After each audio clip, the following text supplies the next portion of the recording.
asalaamaaleykum li ñu ñëw seen tur ak seen sant di jégalu ci heure bi ñu commencé parce que waroon nañu toog bu yàgg mais xam nañu ñi dégg ñu jabar yi kër ga dañ ko bàyyi ci biir trop moo tax ñu commencé def bi ñu ngi leen di gërëm di leen sant tey ñu war a def bi ñëpp xam nañ ko Brescia moo xew Brescia moo xew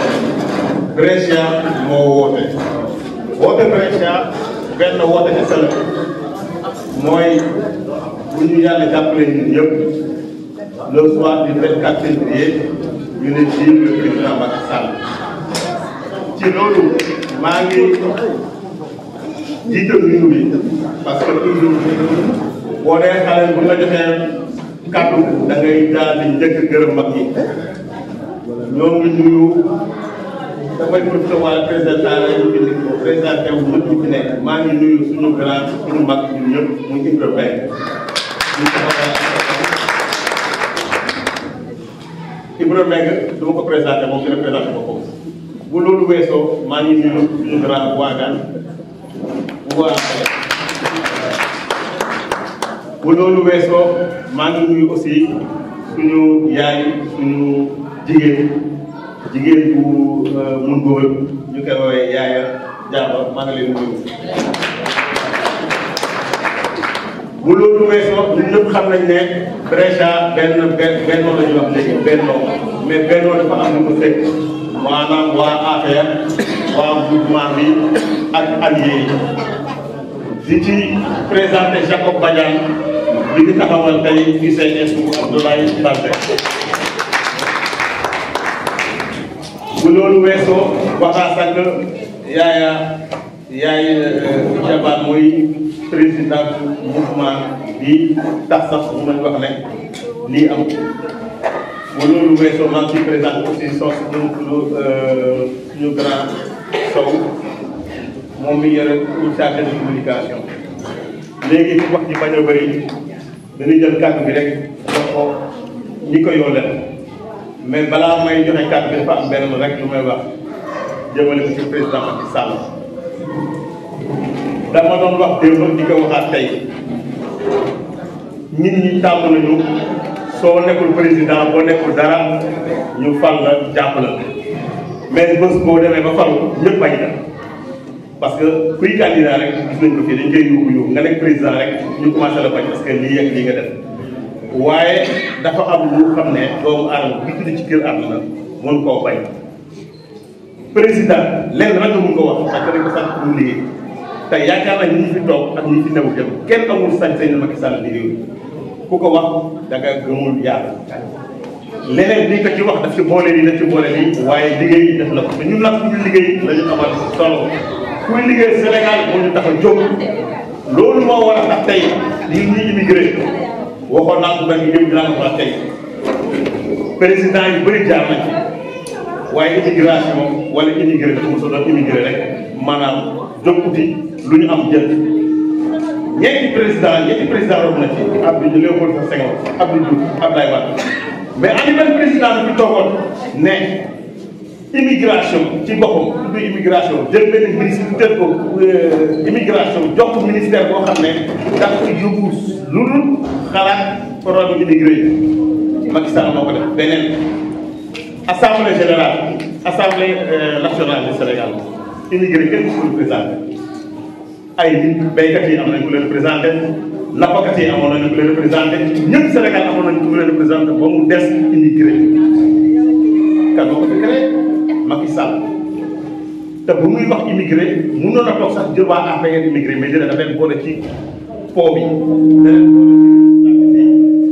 ba tey ji boo xoolee boo xool sax moo ci ñàkk parce que ñi ci nekk fii Italie ñi nekk tey honorable yëpp waa parti opposition lañ mais loolu yëpp jiw ko lu koy indi mooy immigré à moins mu am Sénégal ku ma taxawu pour problème ñaareel bi mooy président dafi doon ñëw jël ay chargé diplomatique jëlee leen Sénégal andi leen fii ñu nekk ay consul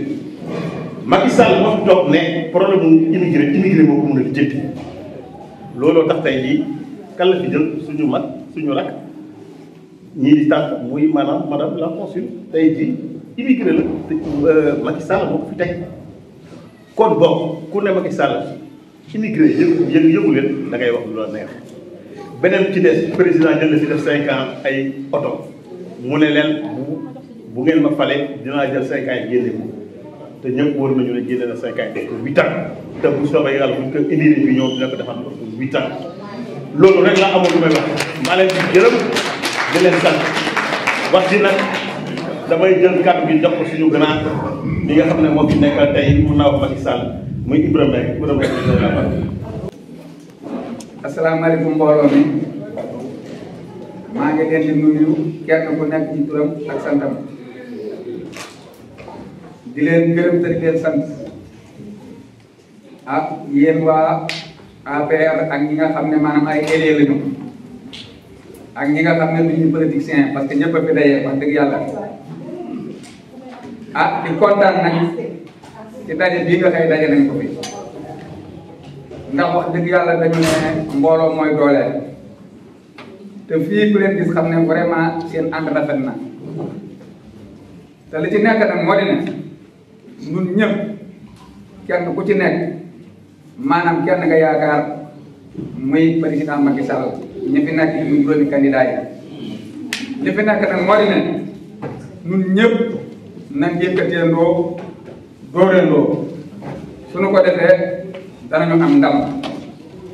ndax ñun day wax dëgg yàlla yàgg nañ ci affaire ndax boo xoolee 2008 ba léegi noo ngi ci président Macky Sall bi mu ñëwee fii ci Brescia day defe naa ni ñi ko dalal ci la ñu bokk te defe naa ni booba ba léegi itam noo ngi bay suñu waar te ñu ngi ko daan àndal tam ba léegi ñoo ngi koy ànd ak ñoom te defe naa ni Brescia problème bu ne am na fenn bu ne dégg nañ fa coow loo xeex waaye defe naa ni agsiwul fii ci Brescia li ñuy ñaan yàlla nag mooy loolu yàlla na continuer ma leen gërëm te leen sant du ma guddal nag parce que dafa guddi jërë ngeen jëf wasalaam.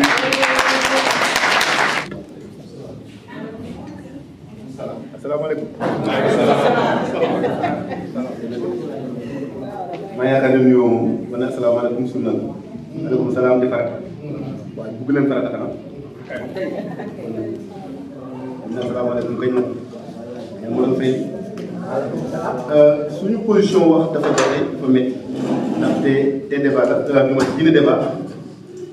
diine débat ñun dañu gisee waxtaan ñu ñëwee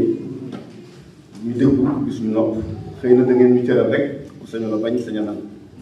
jox ñu ñu njëkk a wax waaye bu ñu sañoon dañuy déglu ba xam sujet yi ñuy abordé gannaaw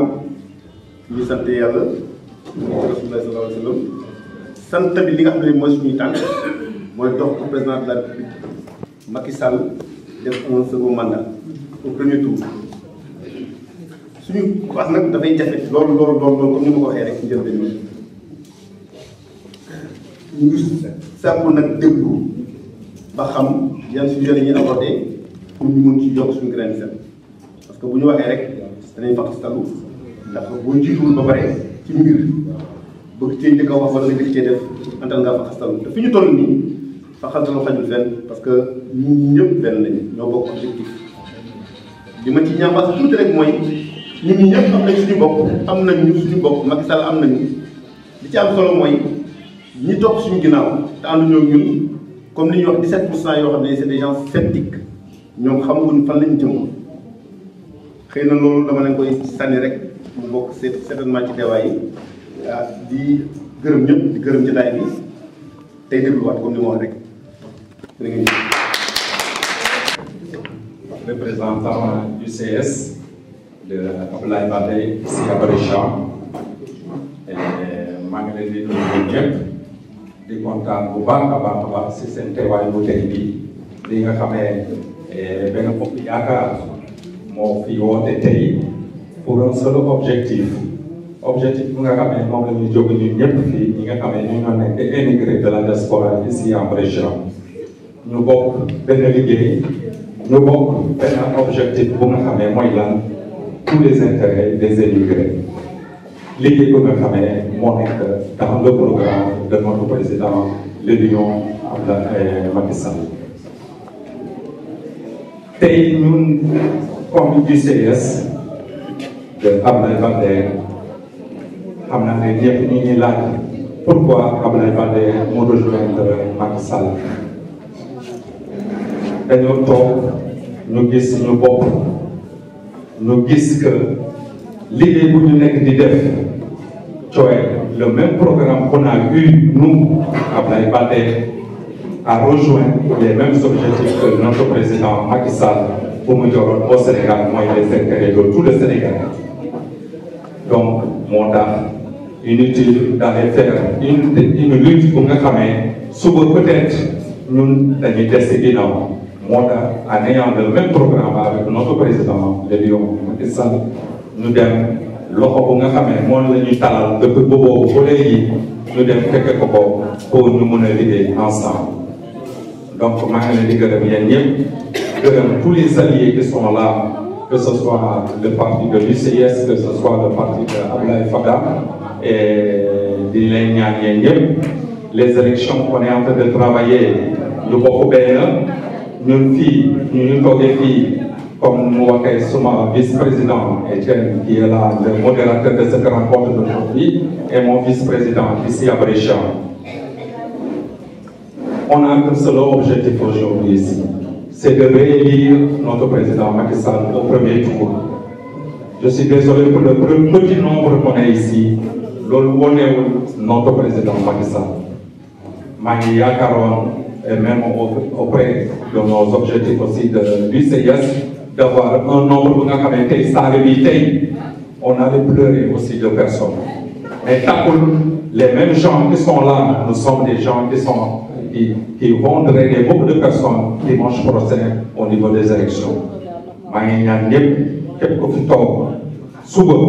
mais boo fi jógee au niveau de cette rencontre d'aujourd'hui ñu wooteante ñu naka rappeler à tout le monde qu'on a un seul objectif ñun on a un seul programme mooy nos intérêts personnels du Sénégal. ñu ñaan yàlla lépp lu ñuy dugg nañ ci dugg parce que yéen ci def jàmm ndax jàmm ci la lépp xay ndax bu jàmm amul bu pétrole bu tuuroo tamit duñ ko jëriñoo yaa des pays yoo xam ne ñu ngi ci dëkk bi ñu ngi ci Afrique bi pétrole la ñu fees day baawaan mais amuñu jàmm te population yi duñ ci bénéficié kon loolu yàlla nañu ci yàlla musal man sama deuxième point maa ngi accès nag ci le président Macky Sall parce que nit ñi dinañu wax ne Macky dafa yàgg ñii nañu wax ne Macky dafa bëri yooyu yëpp ay qualité yu baax ci nit man sama wax man koy accès ci pragmatisme parce que dafa pratique moom bi mu ñëwee dafa ñu ñeneen ñi nga xaaral ma gàllankoor projet yi teg du ma neex dafa ñëw yeggali ay projet culture ko ba projet yi jeex mu daal di déggoon ay projet ko projet yooyu nag mu déggal moo tax mu taxaw ne ni dañ ko joxaat yeneen 5 ans man dal nañ ko jox yeneen 5 ans yi parce que nit bu lay yeewee jox la ndékki bu la waxee xaaral añ man de ku ma ko wax boo ma yeewee jox ma ndékki boo dama xaaral añ ma dem wuti ci apéritif naan bu baax nga xam ne dinaa añ président nañ ko jox deuxième mandat mu yegg di li mu sumb mooy intérêt Sénégal. nañu bañ a yaafus nañu gën a sensibiliser nit ñi nañu dem wax ak nit ñi parce que am na ñoo xam ne ils sont indécis fi mu nekk nii am na ñoo xam ne amaguñu benn décision ñu ngi hésiter waaw ñooñu mën nañ leen dem jëli ji ku ci jëliwul sa carte tamit nañ ko pour mu dem jëli kartam nañ leen booster ñu dem voter ji nañ leen booster ñu dem parce que ki toog di hésiter amu ku mu kii xelam a ngi ci président mais dafa gisugul keneen moo ngi hésiter mais xelam a ngi ci président kooku boo ko booster mu jóg dem ki nañu def loolu mooy suñu liggéey fi mu nekk nii le travail porte à porte parce que ñun meeting bi ñu bëggoon def mënuñu koon def sax parce que temps bi daf xat mais le travail porte à porte paaseegul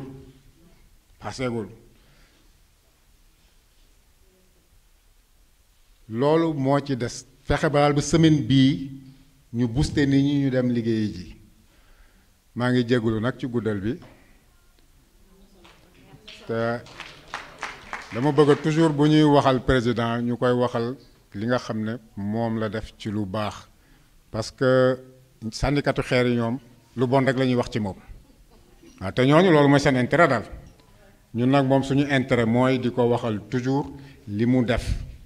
te nit ñi xam ko parce que am ñu bëri ñoo xam ne seen yoon nekkul ci internet am ñoo xam ne du ñu toog duñu dañuy déglu rek lii nit ñi di wax ci télé bi te télé bi dañuy jox espace trop sànnikatu xeer yi waaw. bu loolu weesoo nag maa ngi leen di gërëm di leen sant ci seen teewaay di leen ñaanal bu bés baa yàlla nañu yàlla jox kattan ak wér ba ñu mën a dem voté ji que au soir du 24 février bu ñuy annoncer résultat yi ñu ne Macky Sall mooy président wu Sénégal wasalaam. asalaamaaleykum bisimilahi rahmaani rahiim auzu billaahi mina seytaani rajiim asalaamaaleykum wa rahmatulaay maa ngi nuyu kenn ku ci nekk turam ak santam maa ngi nuyu kenn ku ci nekk turam ak santam di ci jiital suñu coordinateur bi nga xam ne mooy suñu sage yi bu section APR bu Brescia teg suñu vice coordinateur tonton Wagan ak tonton Saw mi wax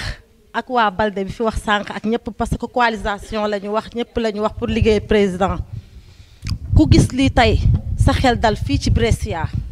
te xam ne comme li tonton Saw wax mag ñi wax nañ ko ñëpp wax nañ ko su ma limee damay juum mais président dafa ne lu ne fàng kenn du ko jeex mais ku la wan nga gis bokkul ak ñu ñuy dikk te àdduna lii la président dafa wax jëf ñu wax ko may nag mu am 2e mandat mën a eggali li des yépp nag Sénégal ku ko gis ku wàcc suñu aéroport bële ànd ak ay tubaab doo ruus te président keroog ba muy tànn dafa jël suñu biir jël ma sœur Rokhaya Ba Touré consul général teg ko fii ci biir dëkk bi carte d'identité ma passeport léegi une semaine nga jël ko kon ñu amatuñu benn naqar dul ñaanal ko mu am 2e mandat ñu compte nag ci coalition ñu kontaan ci ñëpp suñu partisans yeeg suñu coalisation yeeg ñëpp suñu limee dañuy juum te xam ne lii dafa rafet nañ jàppoo am suñu ndam suñu noon yi bañ ñooree incha allah le 24 février di ñaan ñëpp ñu volontaire wu kontaan naa merci encore une fois. seen tur ak seen sant comme damay répété waat rek lu monsieur Sow wax doyen Sow wax fii sànq ci réalisation yu président de la république def man personnellement mun naa ko seere parce que bi ma jógee Sénégal léegi ça fait juste ay 20 jours ci wàllu électrification rurale bu monsieur Sow wax sànq j'ai fait 460 kilomètres entre Tambacounda Kaffrine Mbar Colobane ba Touba village boo romb am na courant village boo romb di nga fikki forage dëkk yi nga xam ne ñoo gën a sori ci Sénégal xëy na am na ñoo xam ne ñu ngi fii xamuñu ko lu toll ni ay Kédougou ginnaaw Kédougou am na dëkk yoo xam ne mosuñu gis courant robinet am na koo xam ne dama toog mu toog il a 75 ans nee na bu mu juddoo ba 75 ans mosul gis robinet ubbeeku Macky Sall moo fa yóbbu forage dafay di wax muy jooy 75 ans mosul gis robinet banda fas yi weeru nawet bu jotee banda fas yi dafa am pont boo xam ne buum la ñu fay tàkk pour nit ñi traverser dex bi Macky Sall dafa def pont sans compter île de Morphil ñëpp xam nañu île de Morphil réalisation yi mu fa def pour ce qui concerne affaire électrification bi aussi kii dama koy répété waat rek mooy Malicounda def nañu fa centrale solaire dañ koy yokk Dagana ak vers booru Saint-Louis def nañu fa 120 mégawatts sans compter actuellement ñu ngi def des lignes de haute tension entre Tambacounda Kolda et Ziguinchor dëkk boo dem actuellement nii seen abattoir amatuñu problème de congélation parce que président de la République teg na fa ay chambre froide boo demee Tambacounda boo demee Fatick boo demee Kaolack chambre froide yaa ngi partout sur la Gandiol ñëpp xam nañu Gandiol amoon nañu depuis temps Senghor ba tey diggante portion boobu amuloon tali président de la République actuellement moo fa def tali donc réalisation président de la République ku ko gisul bu ko gis jant bi moom mu ngi nii nga ne gisoo ma ko c'est parce que bu ko gis les opposants actuellement amul kenn kuy taxaw ci meeting ne président de la République réalisé wul non non lenn la ñuy wax dafa tëj diw amul benn opposant bu taxaw ne président deful lii. Idrissa Seck président lu mu doon dimbale les familles ci ay 25 000 francs par famille au début dafa ne woon dafa ko contre barki démb lan la wax dama koy yokk c'est des gens yoo xam ne dañuy woccu di ko lekk. des gens yoo xam ne dañuy wocc di ko lekk amul benn opposant buy taxaw tey di critiquer les réalisations de Macky Sall ou bien di critiquer ne président deful il n'a rien fait lan la programme candidat lan lañ koy voter le programme d'un candidat man damay voter président de la République parce que dama gis lu mu def su ko defuloon tamit dama koy critiquer mais on vote pour le programme boobu yóbbu Sénégal à l'avant loolu la nit ñi di voter un candidat mais ñoom c'est des aventuriers bu yeboon nag ku nekk man damay def porte à porte parce que sama liggéey damay dugg biir kër nit ñi chaque fois su ma toogee nit ñi dañu may laaj ma expliquer leen lu président de la République def man damay def silencieusement sama porte à porte lu yàlla chaque jour su ma duggee ci ay kër lu ma nit ñi di laaj président lu mu def ma expliquer leen maa ngi leen di remercier yéen ñëpp. asalaamaaleykum.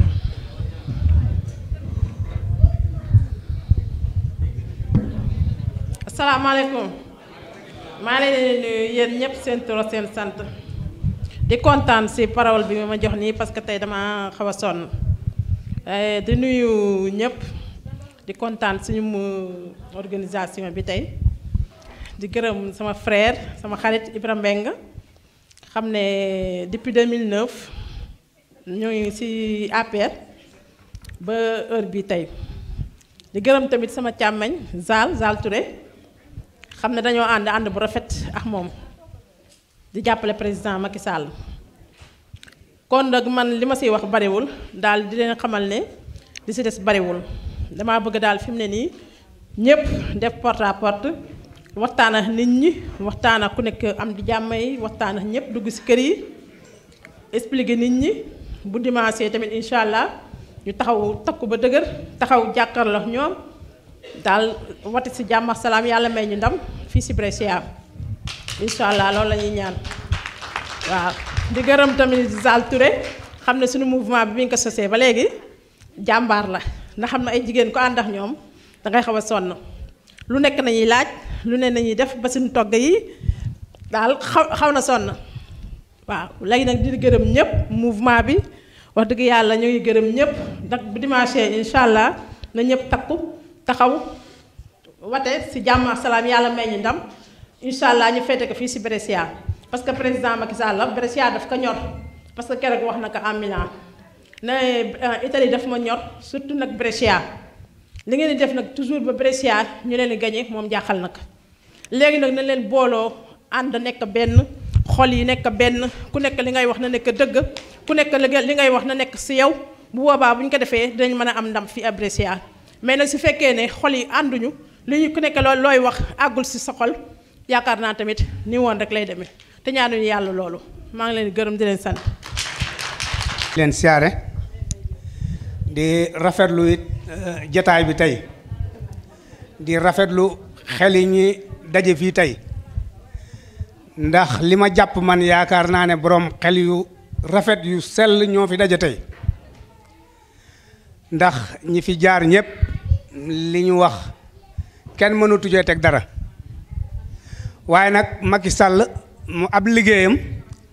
buñ fi doon fanaan di ko limite du jeex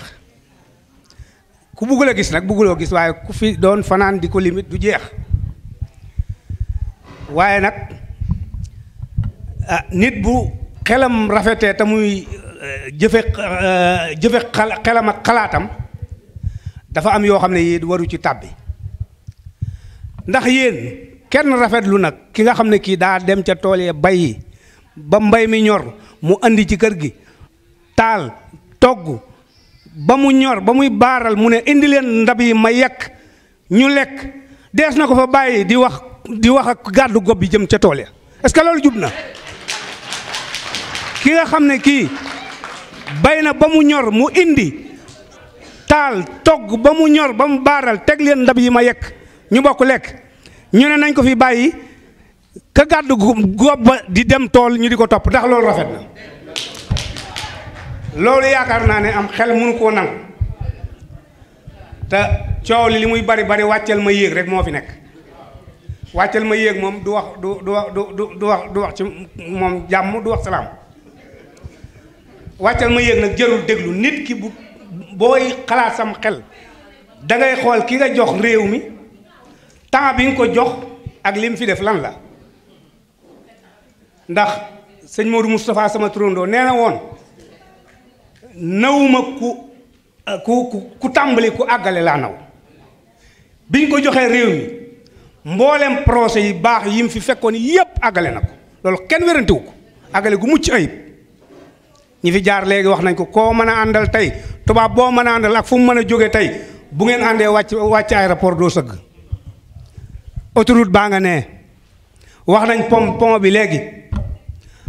man mii 89 dama daan yor oto di daw Casamance ak Dakar pont ba da nga fa daan fanaan ñaari fan ak say client ñetti fan di neexle 20 000 wala 25 000 wala doo jàll léegi boo fa àggee 35 minutes nga traversé dem sa yoon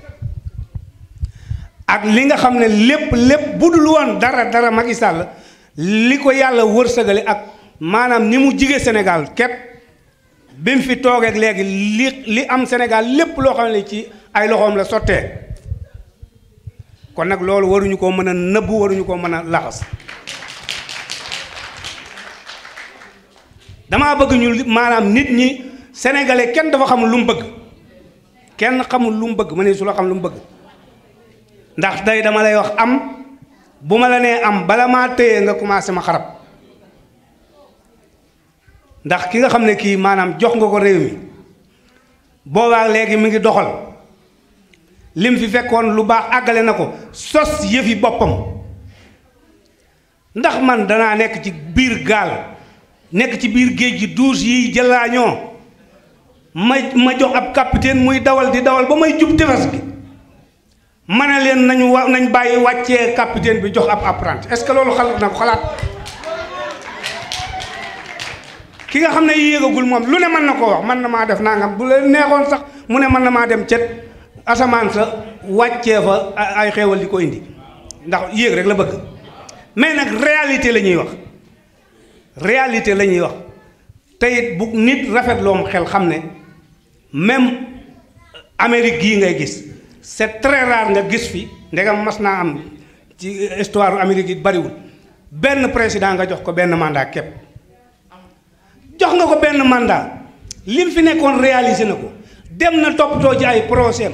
am na ay connaissance monde bi wóolu nañ ko joxaat 5 ans mu eggali lim commencé buñ ko joxee 5 ans yi des mu eggale li mu naaloon lépp bu boobaa keneen ku mën a samp sa ndënd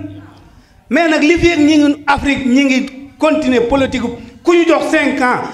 mu lam commencé balaa dem fenn ñuy yëkkati ko teg fee fab keneen teg ci du ñu dem fenn juróomi at mënoo fee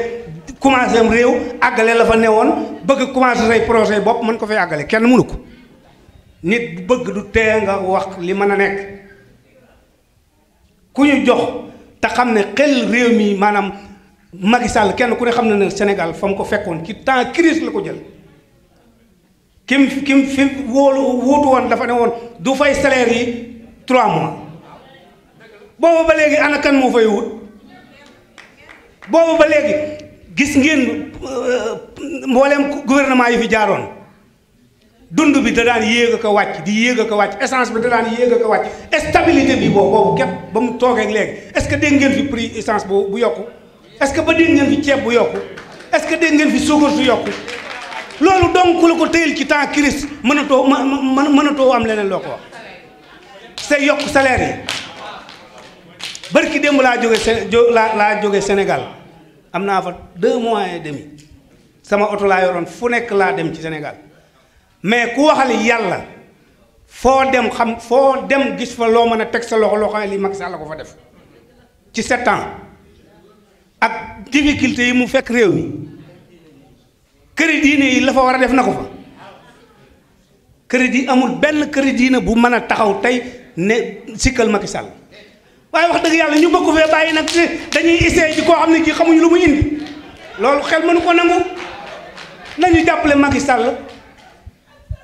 mu àggale 5 ans yi àggale liggéeyam keneen ku bëgg a samp ndënd sa samp ndënd ñu jàppale ko jërë ngeen jëf. ay mag rek ñoo wax jeunes yi dañu naan presque fàtte quoi te du yoon parce que dëkk jeune ak famille ñoo koy doxal waaw débat bi balaa moo doon gën a neex mu tàmbalee si Yaay Jubaan parce que jàmbaar la li muy def ci mouvement jàppale président du xamoo nañ ko mais bëri na jigéen ñi dañ leen jàppale parce que sonn nañ bu ñu paree si jigéen na ñëw ci jeunes yi nañ teg ay projet man nag Macky Sall xamalu ko lu bëri xamee naa ko fulla moo tax ma toog ko ci du ma ci wax lu bëri parce que xamalu ma ko lu bëri lu ma xam laay wax lu ma xamul du ma ko wax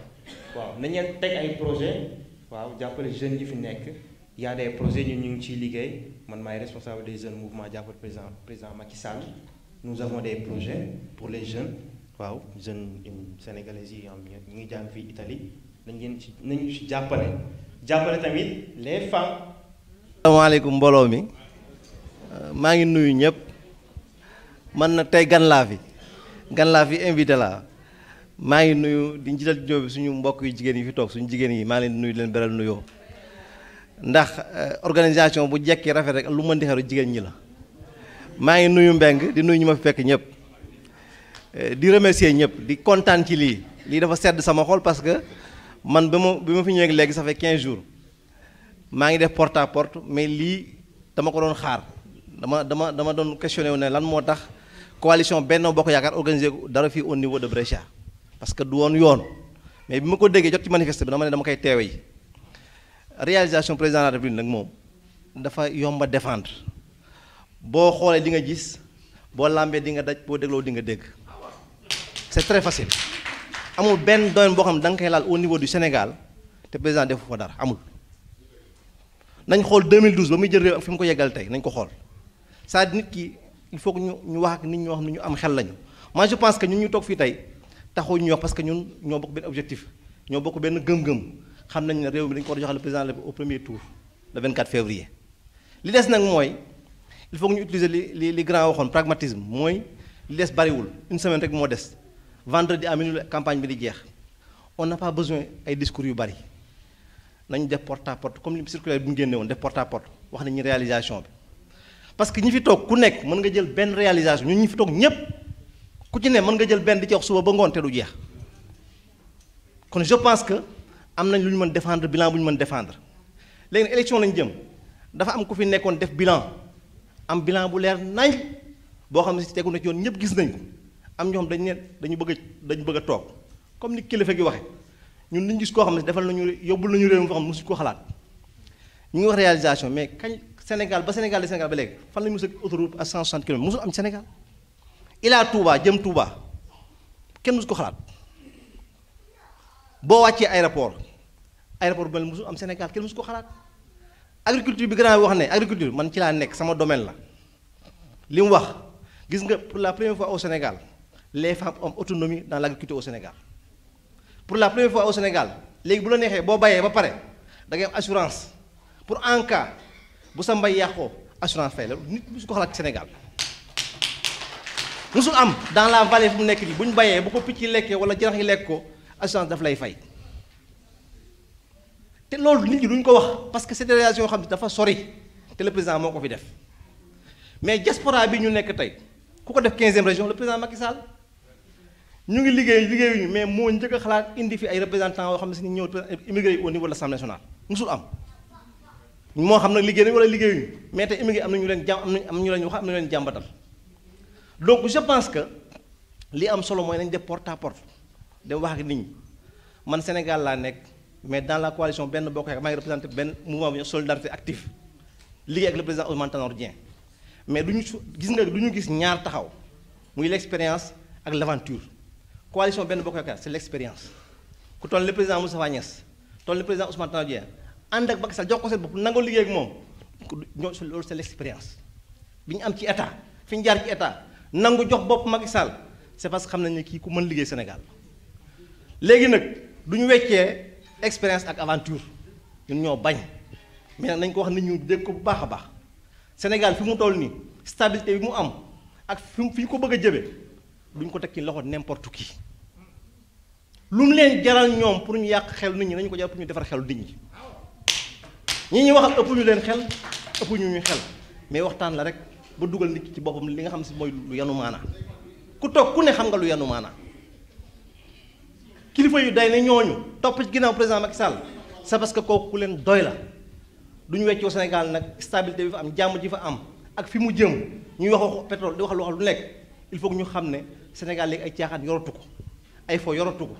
dëgg rek moo ko mën a yor ak fulla ak fayda dafa indi nag lu bees foofu laay jeexale loo xam ne Sénégal yi xamuñ ko woon muy yaakaar ne am réew maslaa moo ko yor ak naxante déedéet ku juum ak koo mën di doon ku def erreur koo mën di doon ñu teg la ci yoon loolu Sénégal xamul woon te léegi dañu ko bëgg a xam mooy léegi justice ñépp ci yem ak koo mën di doon kilifa koo mën di doon boo defee naka sul noonu yoon dal ci sa kaw loolu moo tax xëy na ñu bëri jàpp ne justice dafay tegu ci yoon parce que le président Macky Sall règlement de compte amul ci moom mais nag da ngeen rendre compte moo am rendre compte mooy dañ la liggéeyloo li la liggéeyloo bis boo demee ba rendre compte da ngay taxaw ne lii laa ko def nii laa ko defee loolu nag ku mu naxal bëggoo réew avancé te ñun dañu bëgg suñu réew avancé vive le président Macky Sall vive la coalition Benno Bokk Yaakaar le 24 février incha allah au premier tour à 18h incha allah merci beaucoup. salaamaaleykum. maa ngi leen di nuyu bàyyi di leen nuyu yéen ñëpp bàyyiwuma kenn di nuyu waa Brescia yaakaar naa ni ñun ñëpp ñoo bokk fu ñu jëm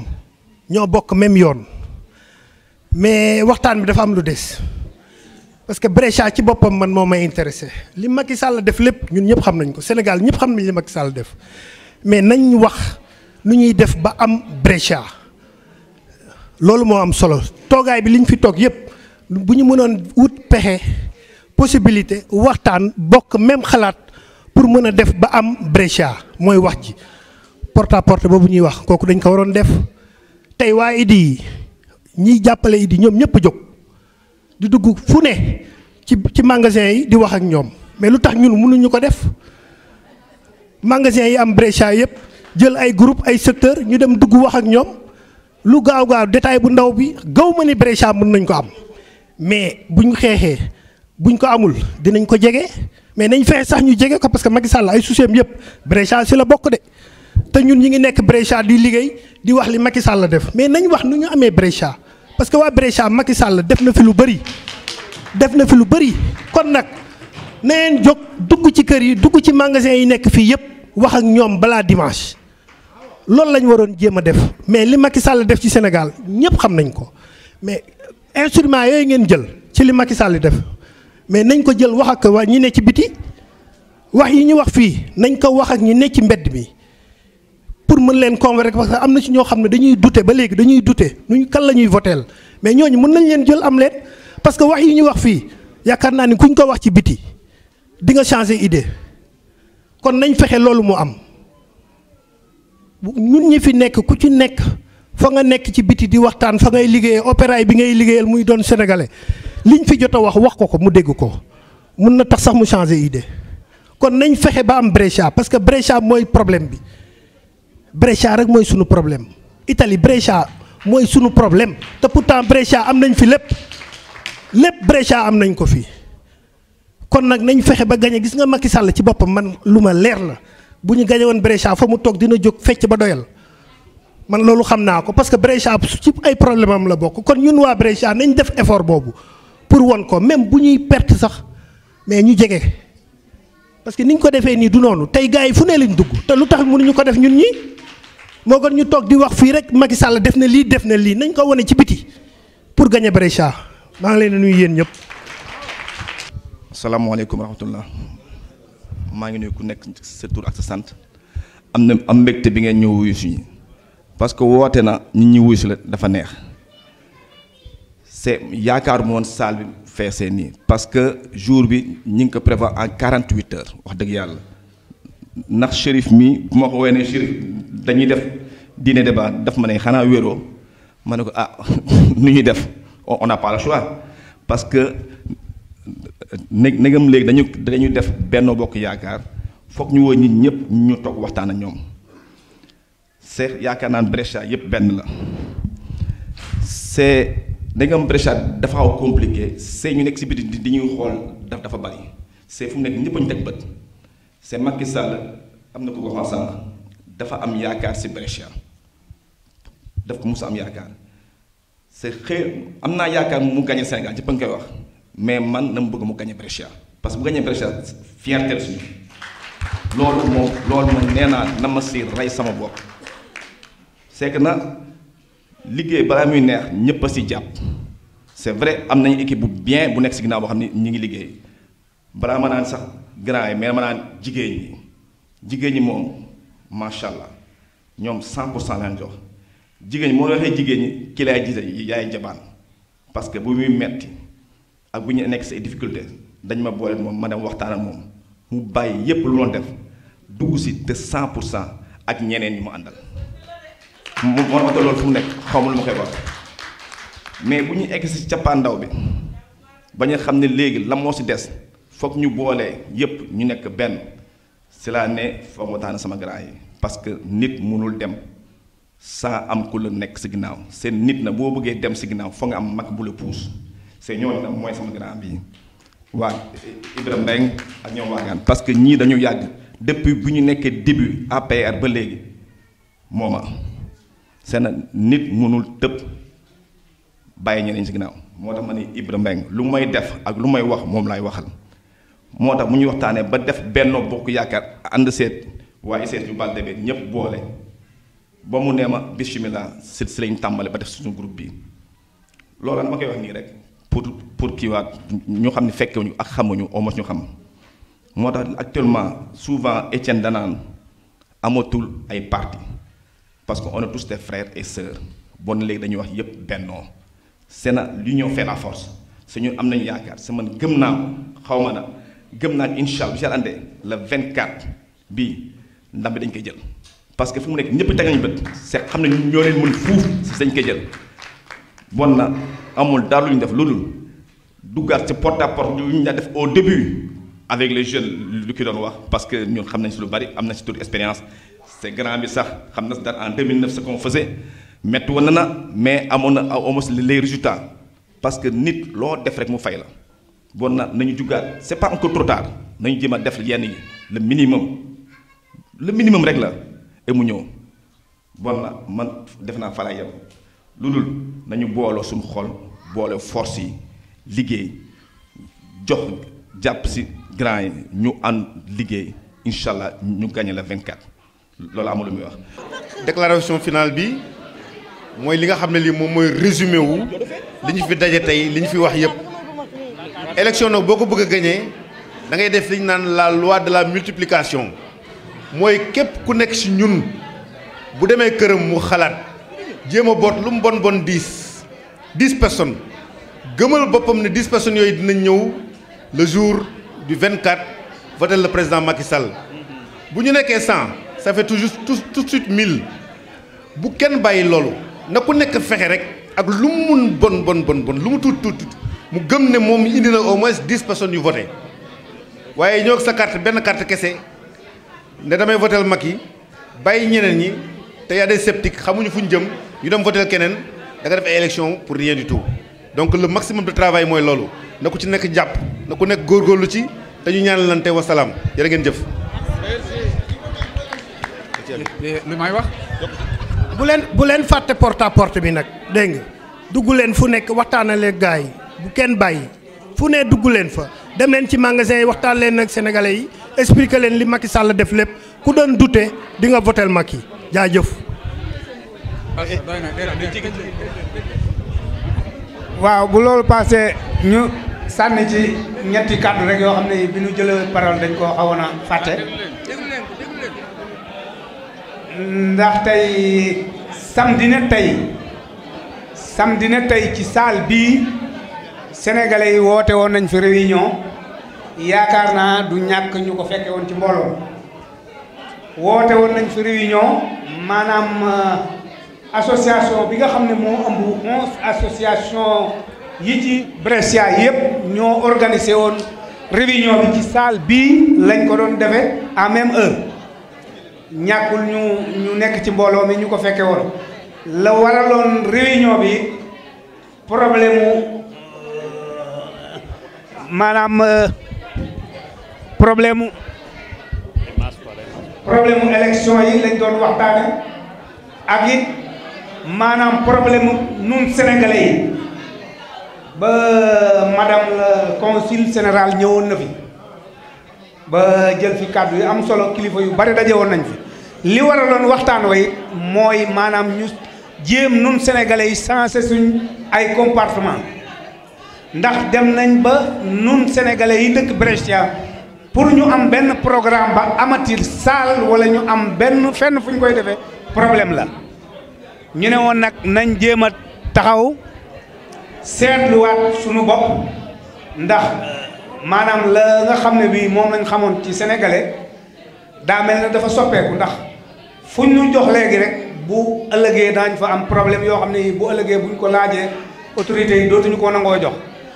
moo waraloon réunion bi ñu ne woon nag fu ay mbooloo dajeeti nañ ko jéem a waxtaane rikk waaye bu ñu demee ca élection ya maanaam madame la consul jël na fi parole keroog wax na ne am nañu lieu bu baax boo xam ne bii danañ fa mën a def suñuy élection ci jàmm ci salaam ci yaatu ci ak dal ab école la am nañ fa 6 classes ak ay bureau yoo xam ne liñ soxla yépp danañ ko fa mën a am mais rikk waay nanu jéem a